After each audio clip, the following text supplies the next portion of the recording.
ഇനി നമുക്ക് നല്ല ടേസ്റ്റി ആയിട്ടുള്ളൊരു പംകിൻ തോരൻ റെഡിയാക്കി എടുത്താലോ.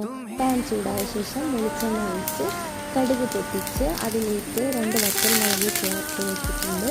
ശേഷം കുറച്ച് കറിവേപ്പില കൂടെ ചേർത്തിട്ട് നല്ലപോലെ ഒന്ന് മിക്സ് ചെയ്ത ശേഷം ചെറിയ ഉള്ളി, 4-5 വെളുത്തുള്ളി, സാമ്പാർ മുളക് ഇത് ചതച്ചത് ചേർത്ത് ഒന്ന് വഴറ്റിയെടുക്കാം.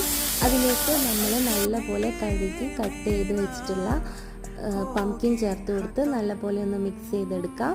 ഇത് വേവാൻ ആവശ്യത്തിന് കുറച്ച് വെള്ളം കൂടെ ഒഴിച്ചിട്ട് നമുക്കിതൊന്ന് അടച്ച് വയ്ക്കാം. ചെറുതായിട്ടൊന്ന് വെന്ത് വരുന്ന സമയത്ത് നമുക്കതിലേക്ക് 1/4 ടീസ്പൂൺ മഞ്ഞൾപ്പൊടി, 1 ടീസ്പൂൺ ഉപ്പ് ഇത് ചേർത്ത് നമുക്ക് നല്ല പോലെ ഒന്ന് അടച്ച് വെച്ച് വേവിച്ചെടുക്കാം.